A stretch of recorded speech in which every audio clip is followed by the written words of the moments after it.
To our channel. So today in this video we are going to discuss about how to set file expiry dates and drive links. So without wasting much of our time, let's get straight into the video.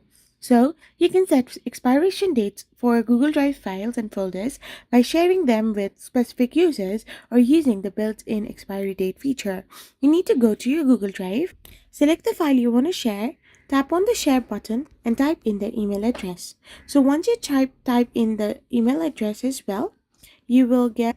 So once you add the email address of the person you want to simply share it, then you can tap on the share button. So if you want to set a file expiry date in the drive link, you need to first of all have a paid account for it.